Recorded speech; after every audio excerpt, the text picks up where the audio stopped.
मैं एक बार सीमा जी के पास जाती हूँ। सीमा जी, क्या गृह मंत्री ने कोई आपत्तिजनक बात कही? क्या कहता है हमारा संविधान? क्या धर्म के आरक्षण पर, देखिए अब जब ये बातें आती हैं तब ये कहा जाएगा कि ये बिल को रोकने, इस कानून को रोकने, इसे स्टॉल करने के लिए कई तरह की तरकीबें लगाने की कोशिश है, या वाकई वो चाहते हैं मुस्लिम महिलाओं को आरक्षण मिल जाए? देखिए, हमारे में धर्म के आधार पर रिजर्वेशन का कोई भी कॉन्सेप्ट नहीं है, कहीं कोई प्रोविजन नहीं है। ये टोटली समाजवादी पार्टी की तरफ से तुष्टीकरण की नीति के तहत ये अखिलेश यादव जी और साथ में ही धर्मेंद्र यादव जी ये स्टेटमेंट दे रहे हैं। देश आजाद हुए 75 साल से ज्यादा हो गया, लेकिन आधी आबादी का अगर रिप्रेजेंटेशन नहीं है और आज भारतीय जनता पार्टी महिलाओं के लिए सोच रही है, तो इन लोगों को क्यों तकलीफ हो रही है? ये तो बिल सारी पार्टियों को बाउंड करेगा, इवन की भारतीय जनता पार्टी को भी बाउंड करेगा कि वो अपने पार्टी की भी 33% महिलाओं को टिकट देने के लिए बाउंड होंगी। तो ये बहुत ज्यादा आवश्यक है, लेकिन उसके साथ मेरा एक ऑब्जेक्शन भी है और आदरणीय प्रधानमंत्री जी और गृह मंत्री जी से ये मेरा अनुरोध भी है, क्योंकि 27% मंडल आयोग कमीशन की रिकमेंडेशंस लागू हुई और ये माना गया कि इस देश में बहुत बड़ा तबका पिछड़ा है। तो क्या उस पिछड़े वर्ग की महिलाएं पिछड़ी नहीं है? तो ये बहुत जरूरी है कि एटलीस्ट अभी हमारे पास वक्त है और इसमें संशोधन करके इसको और बेटर बनाया जा सकता है। इसको लेकर आज सवाल जब संसद में उठा था तो गृह मंत्री ने इस पर अपनी बात रखी थी। चारू जी, मैं चाहती हूँ जरा आज इस बात को दोहराया जाए, क्योंकि ओबीसी महिलाओं का हक ना छीना जाए, इसे लेकर विपक्ष सवाल उठा रहा है और मुझे लगता है इसका जवाब आप लोगों को देना चाहिए। जी, मैं ना एक बहुत सिंपल तरीके से उदाहरण देके समझाने की कोशिश करती हूँ सुचारिता जी। पहली बात तो जैसे अभी मैम बोल रही थी, हमारे संविधान में ये कोई सिस्टम ही नहीं है कि अब धर्म के आधार पर इस तरीके के रिजर्वेशन दीजिए, क्योंकि अगर ऐसा कुछ होता तो अब तक की जितनी सीटों पे पुरुष लड़ते चले आ रहे हैं, जिस भी प्रकार से चुनाव होते चले आ रहे हैं, उसमें क्यों नहीं आरक्षण?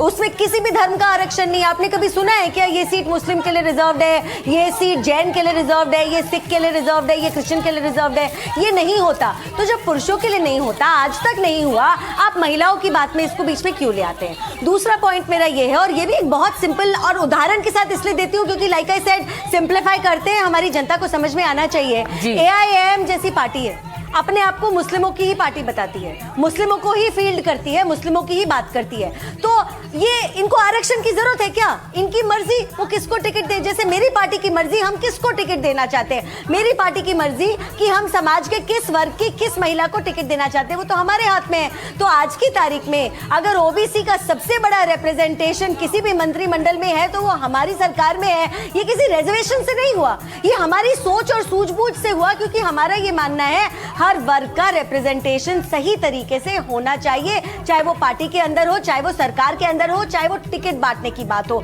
तो ये एक बहुत जैसा मैंने कहा कि एक सिंपल तरीके से मैंने समझाया, और घूम फिर के बात यहां पर आ जाती है कि आप बार बार गोल पोस्ट इसलिए शिफ्ट करते हैं क्योंकि आप चाहते ही नहीं कि महिलाओं को आरक्षण मिले। अगर आप चाहते तो ये 2010 में ही हो गया होता, 2010 में हुआ नहीं। इतनी सारी ये जो राजनीतिक पार्टियां हैं, इनको मैं पारिवारिक पार्टी कहूंगी, और मैं हमेशा डंके की चोट पे इनको पारिवारिक पार्टी कहती हूँ। इनको ये चाहिए कि इनकी पार्टियों की, जो इनकी पार्टियों के अध्यक्ष हैं, इनकी पार्टियों के बड़े नेता हैं, उनके बच्चों को तो टिकट मिल जाए, लेकिन और किसी के लिए दरवाजे ना खोल पाए। और केवल आरक्षण से अगर देश बदल रहा होता तो जब पंचायत के लेवल पर आरक्षण आया, आज 14 लाख महिलाएं को इस बात वो कह रही है, ये सही बात नहीं थी जो संसद में आज उठी है।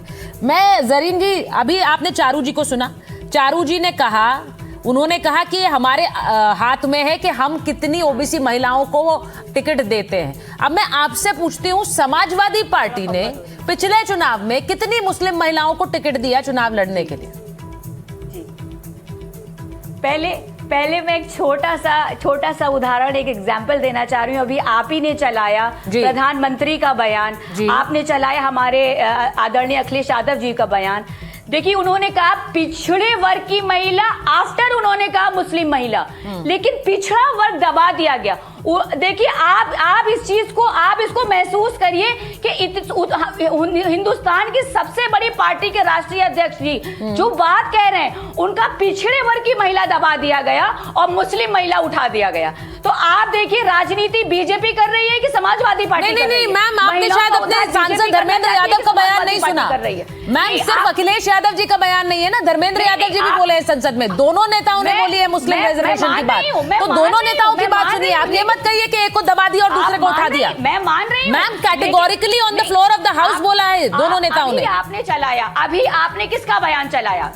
मैंने दोनों के बयान चलाए, आपने सुने नहीं शायद। मैंने धर्मेंद्र यादव जी का भी सुनाया और अखिलेश जी का भी सुनाया, दोनों का। आपने अभी रिसेंटली दोनों के सुनाए मैम, दोनों के, अभी आपने दोनों के सुनाए। प्रधानमंत्री जी का आपने सुने नहीं? आदरणीय अखिलेश यादव जी का बयान सुनिए। मैंने दोनों के बयान सुनाए मैम, और दोनों ने कहा मुस्लिम महिलाओं को आरक्षण क्यों ना दिया जाए। अब देखिए, मुस्लिम महिला का मुद्दा छोड़ करके जो सही शक्ल है महिला आरक्षण की, उस पर आना चाहिए। पहले जनगणना हो, उसके बाद फिर डिमिलिटेड परसीमन हो, आफ्टर देन आप जो है आपको कॉन्स्टिट्यूएंसी, तभी तो आप महिलाओं को देंगी, उनको इंक्लूड करेंगी। आप जब सही तरीका ही नहीं आप लोग करेंगे तो कैसे लोग मान लें कि आप लोग नहीं। तो जरीन जी 2011 पे नहीं होना चाहिए। आप ये कह रहे हैं 2011 की जनगणना पर ना हो? क्या चीज? 2011 की जनगणना पर ना हो, जरीन जी ये कह रही हैं। आप बताइए, इतना समय नहीं, आप यही कह रही हैं ना, आप यही कह रही हैं 2011 की जनगणना पर ना हो। समय ना आप मेरी बात को नहीं, आप अपने मन से, आप अपने मन से जो नहीं, मैं नहीं कह रही, आप मुझे बोल दीजिए ना। नहीं, समय था, मैं आपसे समझना चाह रही हूँ कि इस मुद्दे को लेकर आप लोगों की आपत्ति 2011 की जनगणना के आधार पर नहीं होना चाहिए। जरीन जी, अब तक जनगणना करा करके आप ये बिल ला चुके होते। मैम, अभी किस जनगणना पर हो रहा है? मैं आपसे क्या कहूँ, अभी किस पर हो रहा है जरीन जी? अभी किस पर हो रहा है? नहीं तो ये तो पुरानी, अभी नहीं, अभी किस पर हो रहा है? 2029 से पहले आइन आप कैसे आंकड़े लगाएंगे? आप अभी किस जनगणना पर हो रहा है? गणित देंगे क्या? जब सही आंकड़े आप में, एक मेरी बात सुनिए, अभी किस जनगणना पर हो रहा है जरीन जी? जरा मैं पूछ रही हूँ आपसे, इस चीज को लागू कर देंगे? आप मेरी बात सुनिए, हम अगर आज इस बिल की बात करें, आप कैसी बात करें, तो हम आज की गणित लेंगे ना। समस्या यही है कि बहुत से लोगों को जो इस बिल के बारे में जानकारी ही नहीं है मैम, समस्या ये है। मैंने आपसे 4 बार पूछा कि अभी किस जनगणना के आधार पर हो रहा है, आप बोल नहीं रही हैं क्योंकि आप शायद खुद कॉन्फिडेंट नहीं है इस मुद्दे पर, और मैं ये खुलकर बोल रही हूं नेशनल टेलीविजन पर। आप क्या जान रही हैं किस जनगणना के आधार पर हो रहा है? मेरी बात आप सुचरिता जी, मेरे को मौका दीजिए। शालिनी जी बोली, बात सुनी। जब बिल आज लाया जा रहा है, मैम दिक्कत ये है महिलाओं को पता ही नहीं है, आपको उतारा गया है पार्टी का पक्ष रखने के लिए, लेकिन शायद आपको जानकारी नहीं है।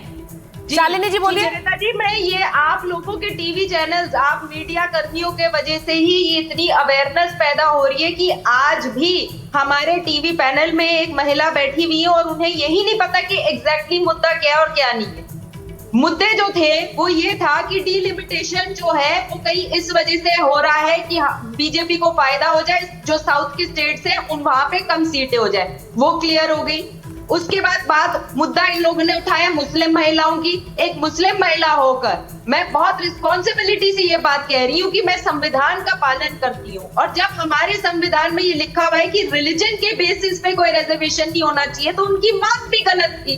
तो जो अफरा तफरी का माहौल जो बनाया गया है, एक नेगेटिव माहौल सुबह से बना हुआ है कि पता नहीं क्या हो जाएगा। ये हुआ वक्फ के टाइम में भी हुआ था, ये हुआ ट्रिपल तलाक के टाइम में भी हुआ था, ये हुआ 370 हटाने के टाइम पे।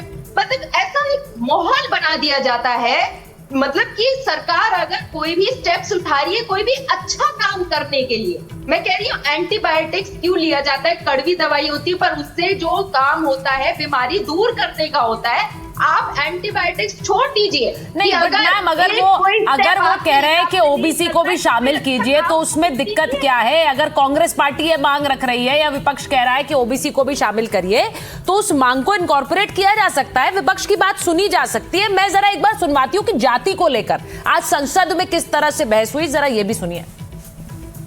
किसी को हर्ट न करे वो बात भी मैं कहना चाहता हूं। अध्यक्ष महोदय, जब माननीय प्रधानमंत्री जी को पिछड़ों से वोट चाहिए था, तो माननीय प्रधानमंत्री जी अपने आप को कहा कि मैं पिछड़ी जाति से आता हूं। अखिलेश जी मेरे मित्र हैं तो कभी कभी मदद कर देते हैं।